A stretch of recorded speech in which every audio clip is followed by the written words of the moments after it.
अस्सलामुअलैकुम नाज़रीन, मैं हूं doctor Abdul mannan, homeo physician. जैसा कि आप जानते ही हैं, आपको थंबनेल से देख के पता चल ही गया होगा कि आज हम किस बारे में बात करने लगे हैं। तो आज का जो हमारा टॉपिक है वो है हाइड्रोक्सीक्लोरोक्वीन के बारे में, जिसकी बहुत ज़्यादा डिमांड आई है। बहुत सारे लोग पूछते हैं कि होम्योपैथी में हाइड्रोक्सीक्लोरोक्वीन पाया जाता है या नहीं पाया जाता। आज हम इसी के बारे में बात करें हैं। तो जो आज का जो टॉपिक है उसमें हम पहले बात करेंगे कि जो होम्योपैथी में जिसमें कनीन पाया जाता है, यानी मलेरिया के लिए जो मेडिसिन आती हैं जो कि बहुत ही इफ़ेक्टिव हैं मलेरिया को ठीक करने के लिए और रिस्पायरेटरी ट्रैक के लिए और इसके अलावा वायरल इन्फेक्शन के लिए। तो हम उसके बारे में पहले बात कर लेते हैं। लास्ट में आपको बताएंगे कि हाइड्रोक्सीक्लोरोक्वीन जो है होम्योपैथी मेडिसिन में पाया जाता है या नहीं पाया जाता, उसके बारे में बात करेंगे। तो सबसे पहला जो हमारा मेडिसिन है वो है चाइना ऑफिसिनेलिसिस, जिसको हम सिंचोना ऑफिसिनेलिसिस भी बोलते हैं, जिससे हमारी होम्योपैथी की डिस्कवरी हुई थी। सबसे पहली मेडिसिन चाइना ऑफिसिनेलिसिस थी। तो ये जो मेडिसिन है इसमें कोनीन पाया जाता है। कोनीन जो है ये हमारे एंटीपायरेटिक है, यानी ये रिस्पायरेटरी के लिए बहुत अच्छा है, मलेरिया के लिए बहुत अच्छा है और एंटीपायरेटिक है। ये बहुत अच्छा एक अल्कलाइड है। तो इसमें सेंचोनिन पाई जाती है और सेंचोनेटिव पाई जा रही है और उसके अलावा कनेटिव पाई जा रही हैं।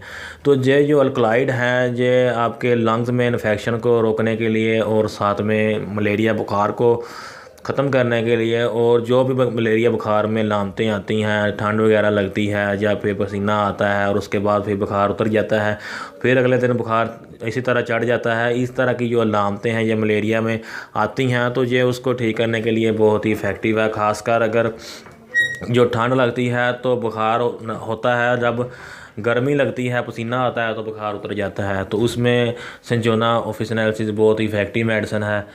और इसके अलावा लंग्स में अगर इन्फेक्शन होता है और वहाँ पे अगर कोई हेमरेज हो जाता है तो खून वगैरह भी निकल जाता है और गले में सांस में तकलीफ़ होती है और जो हमारी ऑक्सीजन कैरी कैपेसिटी है, सांस लेने में जो दुश्वारी होती है, उससे ऑक्सीजन कैरी कैपेसिटी जो है वो भी कम हो जाती है जिस्म में, और ऑक्सीजन जो है जिस्म को कम मिलती है। और इसके अलावा गले में खर खर की आवाज़ें आती हैं। इस तरह की लामतें जो हैं ये सिंचोना ऑफिसिनेलिसिस में मिलती हैं।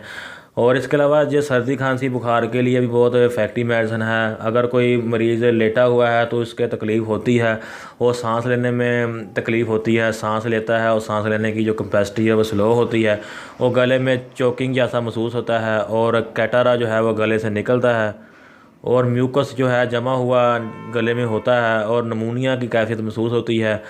और इसके अलावा गले में गरगर सी आवाज़ सुनाई देती है। इस तरह की जो अलामतें हैं वो मलेरिया में पाई जाती हैं। तो इसके अलावा जो एक मेडिसिन है वो भी, उसमें भी कोनीन पाई जाती है। उसका नाम है जो चिननम सल्फ के नाम से आती है। चिननम सल्फ जो है ये कनीन सल्फेट है। तो ये हाइड्रोक्सी क्लोरोक्वीन नहीं है, लेकिन ये कोनीन ऑफ सल्फेट है। ये भी मलेरिया के लिए ख़ास मेडिसिन है। इसको आप अगर इस्तेमाल करते हैं तो भी आप मलेरिया के जो अलामतें हैं उसको कवर करने के लिए इस्तेमाल कर सकते हैं। ये 3x पावर में आती है। इसको आप अगर इस्तेमाल करते हैं तो इसकी 3-4 गोलियाँ दिन में 3 टाइम इस्तेमाल करते हैं तो इससे आपको मलेरिया के जो लामतें हैं वो ख़त्म हो जाती हैं और मलेरिया को जड़ से ख़त्म कर देती है। और साथ में दूसरी मेडिसिन भी आप मलेरिया के लिए इस्तेमाल कर सकते हैं जो चाइना के नाम से आती है।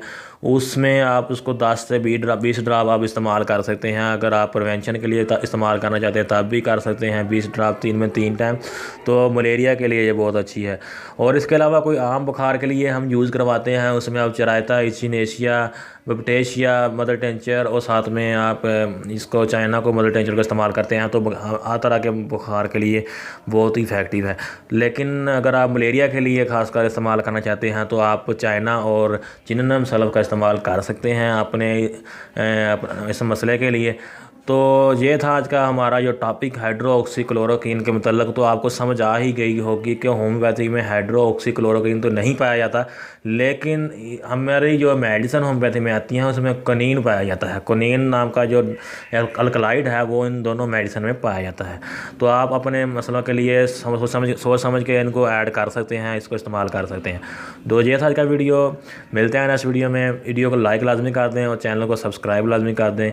और कोई सवाल हो तो आप मुझे कमेंट सेक्शन में मैसेज कर सकते हैं। मेरा व्हाट्सअप नंबर जो है वीडियो के डिस्क्रिप्शन में मिल जाएगा, वहाँ से मुझे व्हाट्सअप भी कर सकते हैं। Thanks for watching my video. अल्लाह हाफिज़।